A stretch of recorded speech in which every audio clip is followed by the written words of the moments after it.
Shalom alaikum Bapak Ibu Saudara-saudari yang dikasihi dalam Tuhan. Kita bersyukur bisa berjumpa dalam pembelajaran firman Tuhan. Kita berdoa. Bapa, dalam nama Tuhan Yesus kami bersyukur untuk waktu ini. Kami akan belajar firman-Mu. Tolonglah kami ya Roh Kudus, sehingga kami bisa mengerti kebenaran firman Tuhan ini. Dalam nama Tuhan Yesus. Haleluya. Amin. Bapak Ibu Saudara-saudari yang dikasihi dalam Tuhan, hari ini Kamis 17 Desember 2020 kita akan belajar dari Wahyu pasal pertama ayat yang ke-18. Wahyu pasal pertama ayat yang ke-18. Judulnya adalah Dia Hidup. Dia Hidup. Bapak Ibu Saudara-saudari yang dikasihi dalam Tuhan, hal kedua yang akan kita pelajari mengenai sang pribadi Natal, akan kita pelajari hari ini adalah mengenai Dia hidup. Bapak Ibu, ini juga penting karena sampai sekarang pemahaman atau pandangan bahwa Yesus masih atau tetap mati itu masih beredar dalam kehidupan manusia di berbagai tempat di belahan bumi ini. Jadi, untuk itu kita perlu belajar bahwa Dia hidup. Mari kita baca ayatnya. Dan yang hidup, aku telah mati, namun lihatlah, aku hidup sampai selama-lamanya, dan aku memegang segala kunci maut dan kerajaan maut.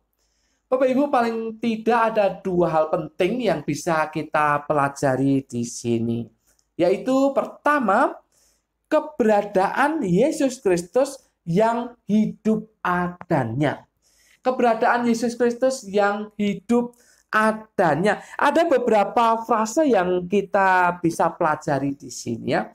Yang pertama adalah yang hidup ya, yang hidup. Di dalam bahasa Yunani, kata yang hidup ini dipakai kata hozon. Ini adalah kata berkala kini. Artinya senantiasa hidup. Perhatikan, ini adalah keberadaan Yesus Kristus sebagai Sang Firman. Jadi belum inkarnasi. Yang hidup, senantiasa hidup. Ini Sang Firman yang belum berinkarnasi. Penekanannya adalah sebagai Sang Firman yang kekal, yang memiliki kehidupan pada dirinya sendiri. Memiliki kehidupan pada dirinya sendiri. Selanjutnya kita akan melihat keberadaan Yesus Kristus dalam inkarnasi. Dikatakan di ayat itu, aku telah mati. Aku telah mati. Dipakai kata Yunani, egenomen nekros. Egenomen nekros. Itu adalah kata berkala auris medial. Auris. Kata auris itu adalah sekali saja. Jadi di sini ingin menekankan bahwa Yesus mati sekali saja. Sekali saja. Dan kalau medial itu berarti mati dengan sendirinya. Dari dirinya sendiri. Loh, kan ada yang menyalibkan dia, yaitu tentara Romawi. Bapak Ibu, tentara Romawi itu hanya alat bagi kematian Yesus. Tapi Yesus mati karena dirinya sendiri. Mari perhatikan Yohanes pasal 10 ayat yang ke-17. Demikian. Bapa mengasihi aku oleh karena aku memberikan nyawaku untuk menerimanya kembali. Ini Yesus berkata demikian. Bapa mengasihi aku oleh karena aku memberikan nyawaku untuk menerimanya kembali. Ini inisiatif Yesus kan. Jadi kehendak Yesus mati itu. Bukan karena tentara Romawi yang menyalibkan dia, bukan. Tetapi itu tentara Romawi hanya alat bagi kematian Yesus yang adalah dari dirinya sendiri. Satu kali mati sudah cukup untuk penebusan manusia. Itu keberadaannya saat inkarnasi. Kemudian perhatikan bagian frase yang selanjutnya, ini penting sekali. Aku hidup sampai selama-lamanya. Aku hidup sampai selama-lamanya. Di sini dipakai kata aku hidup adalah zon eimi. Ini sekali lagi berkala kini. Jadi Yesus Kristus itu bukan akan hidup, bukan. Kalau orang berpandangan sampai saat ini Yesus mati itu dangkal sekali pemikirannya. Saya bisa katakan dengan agak kasar, bodoh. Karena Yesus itu hidup sekarang. Sekarang ini hidup, bukan akan hidup, bukan. Yesus Kristus itu hidup, aku hidup. Zon eimi. Bahkan dikatakan di situ sampai selama-lamanya. Jadi perhatikan, satu kali mati lalu hidup untuk selamanya. Itulah keberadaan Yesus Kristus yang adalah hidup adanya. Bagian yang kedua adalah Yesus Kristus adalah penguasa maut. Penguasa maut. Dikatakan, aku memegang segala kunci maut dan kerajaan maut. Dipakai kata Yunani di sini untuk kunci adalah kleis. Itu adalah simbol otoritas. Simbol otoritas. Jadi artinya Yesus memegang otoritas untuk segala kunci maut dan kerajaan maut. Kerajaan maut ini Hades. Dalam bahasa Ibrani Seul. Ini secara literal artinya dunia di bawah.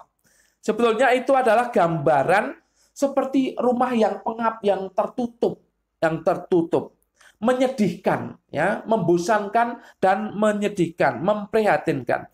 Perhatikan, kalau Yesus Kristus yang memegang kuncinya, berarti dia tidak ada di sana. Berarti dia tidak ada di dalam kerajaan maut. Dia yang pegang kuncinya. Ya gambarannya kalau kita punya rumah, lalu kita kunci pintu rumahnya, lalu kita lihat dari luar. Kita tidak ada di dalam. Karena kita pegang kuncinya. Kalau Yesus pegang kunci maut dan kerajaan maut, maka dia tidak ada di sana. Itulah yang menunjukkan bahwa dia hidup. Dia hidup. Bapak, Ibu, saudara-saudari yang dikasihi dalam Tuhan, kalau demikian apa yang bisa kita terapkan dalam hidup kita mengenai Yesus Kristus yang adalah hidup adanya itu? Kalau Yesus Kristus hidup, Anda dan saya sebagai orang yang percaya dan menerima Dia pasti akan diberikan hidup juga. Pasti akan diberikan kehidupan. Itu pasti, karena kita percaya dan menerima Dia yang adalah hidup adanya.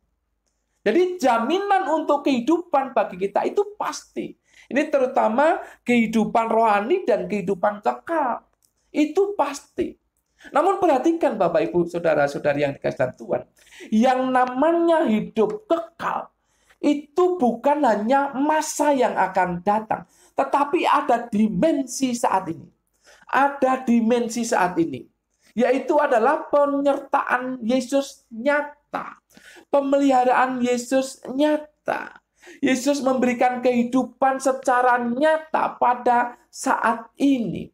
Itu dampaknya ada damai sejahtera, ada sukacita, ada ketenangan dalam hidup ini, dan tentunya ada jaminan bagi kehidupan jasmani kita, karena pemeliharaannya nyata.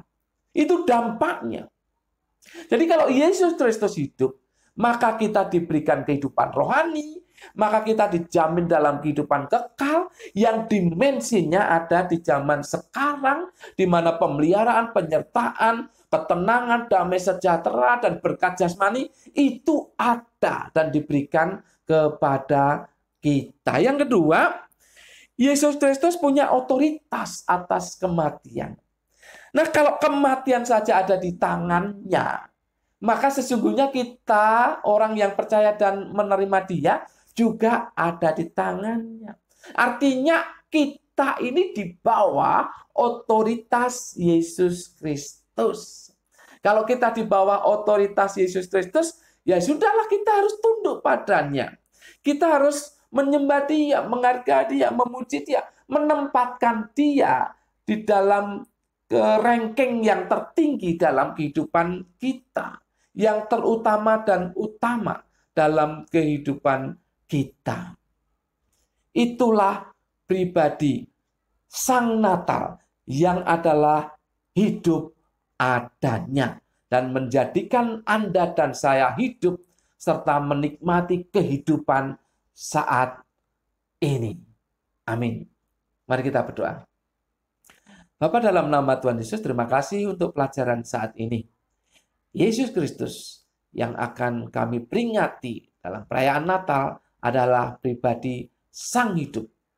Dia hidup yang memberikan kehidupan kepada kami. Kehidupan rohani, kehidupan kekal, dan berdampak pada kehidupan saat ini. Terima kasih Bapa. Terima kasih.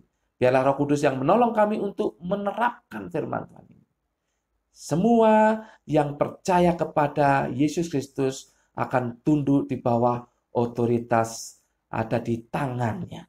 Terima kasih Bapa atas firman-Mu. Kami berdoa dan mengucap syukur. Semua yang percaya katakan amin. Tuhan memberkati Bapak Ibu, saudara-saudari senantiasa.